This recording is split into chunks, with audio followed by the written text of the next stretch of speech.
અને કૈલાશવાસી વિજયભાઈ આડ ઠક્કરના મુખ્યાર્થે યોજાયેલ શ્રીમદ ભાગવત સપ્તાહ કથાનો વિરામ.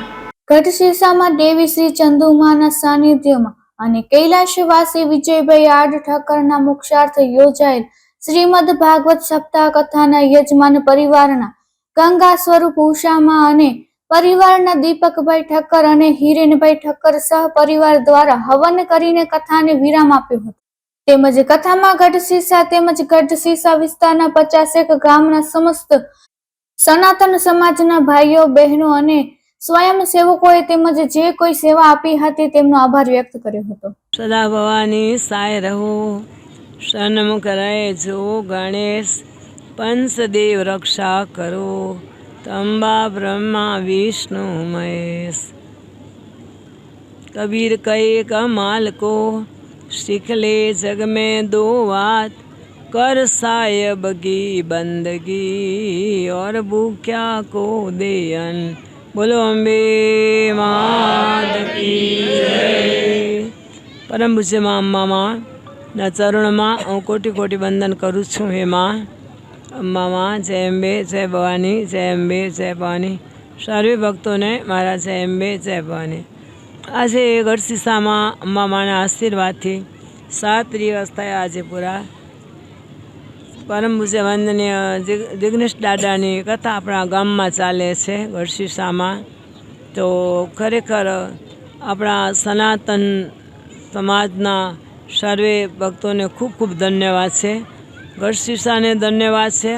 અને એવા તો કેટલા 38 ગામ તો ભલે, પણ બધા ગામ આખું સનાતન સમાજ આમાં જોડાઈ ગયું છે. અને એટલી સેવા કરી છે કે રાત નથી જોઈ અને દિવસ નથી જોયું.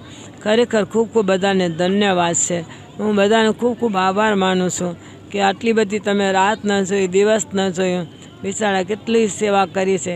કોઈ વાતની ખામી આવવાનું, પાણીની ખામી આ પાણીવાળા કેટલી સેવા કરી, રસોડાવાળાએ કેટલી સેવા કરી, સફાઈ કામ કરવાવાળા કેટલી સેવા કરી. એવા તો દરેક કાર્યો, કેટલા કાર્યો એ આપણે બોલીએ તો આપણે એમ થાય કેટલા કાર્યો હોય. તમે બધા સમજી શકો છો આમાં બધા કેટલા લોકોએ સાથ આપ્યો. કે ઝાઝા હાથ રડ્યા. હમણાં ખાલી પૈસાથી સેવા નથી થતી, પણ તન મનની સેવા એમને એટલી કરી છે તો એનો માપ નથી. મારા પાસે કોઈ શબ્દો નથી હવે કહેવા માટે કંઈ પણ.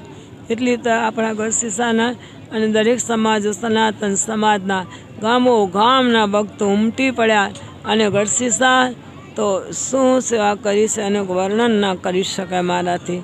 હવે કંઈ બી આપણે કાર્ય કરવું હોય તો મને પણ ઘણી હિંમત આવી ગઈ કે નહીં બધા આપણી સાથે જ છે અને આપણે સાથે રહીને જ કાર્ય કરવાનું છે. અને માને પ્રાર્થના કરીએ કે આવા કાર્ય કરાવતા રહે અને આપણું ગઢશીશા ગામ નીલુંછમ સુખી રહે અને બસ આપણું ભારત સુખી રહે. અને દેશ વિદેશમાં જો આખા વિશ્વનું કલ્યાણ કરો, એમાં આખા વિશ્વનું કલ્યાણ કરો, એમાં આખા વિશ્વનું કલ્યાણ કરો એવી મા પાસે આપણે પ્રાર્થના કરીએ.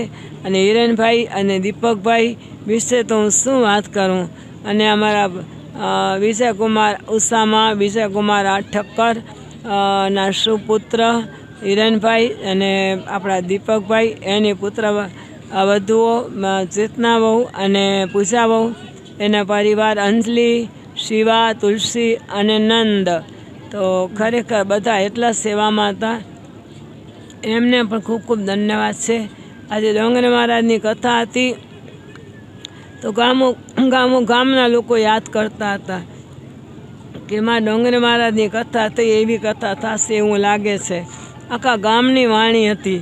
તો ખરેખર આ વાણીના શબ્દો એના પરિપૂર્ણ થયા અને જે બધા બોલ્યા એ સાચું પડ્યું.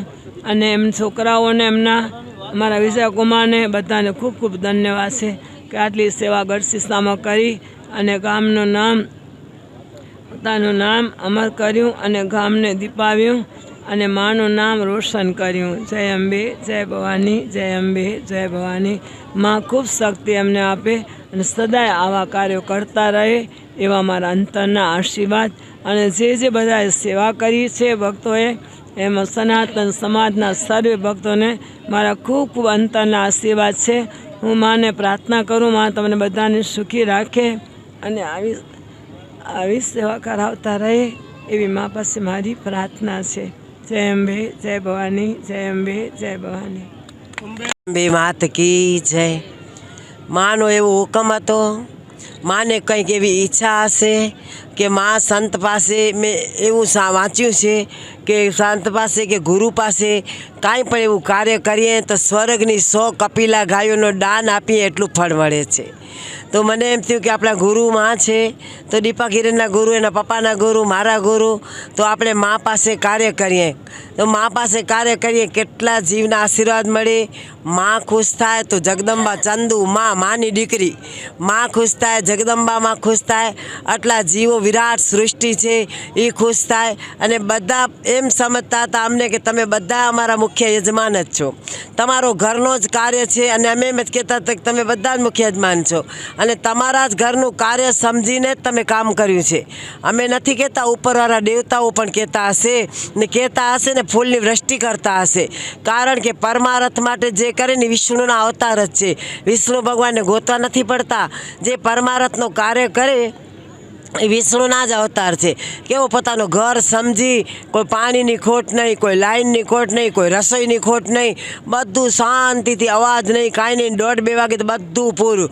આટલા હજારો માણસ, ઘરે 8 માણસ આવે તો મૂંઝાઈ પડીએ છીએ ને, આટલાને એટલી ચોખ્ખાઈ, એટલી સ્વચ્છતા, એવી સરસ બધું। તમે કાર્ય બહુમતી હોય ને, પૈસાથી ખાલી કાંઈ નથી થતું, તન મનની સેવા સમર્પિત કરી અને બહુમતી જેવી કરી। તો જિજ્ઞેશ દાદાને ઈચ્છા થઈ કે આ તો આવું તમે ક્યાં જોયું નથી, કે આવી રવાડી નથી જોઈ, આવી કથા નથી જોઈ। વળી મંદિરમાં આવ્યા ત્યારે કીધું કે માં આ તો ભવ્ય આયોજન હતું, મને પણ કલ્પના બહાર વાત હતી, હું તો બધી કથાઓમાં બોલીશ, અને પાછો પણ આવવાની ઈચ્છા થઈ ગઈ।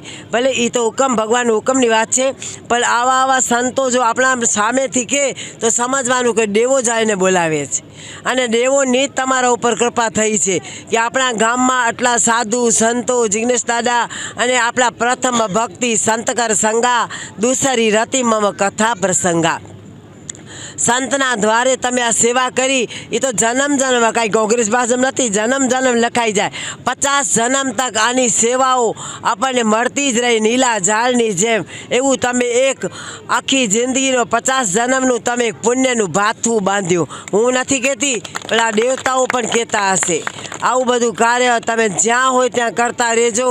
પરમાર્થ કરે એના માટે તો ભગવાન અંતકાળ પણ સરસ કરાવે છે, ને અત્યારે આપણા ઘરના કામ ભગવાન જ કરી જાય છે, મને બહુ જ અનુભવ છે।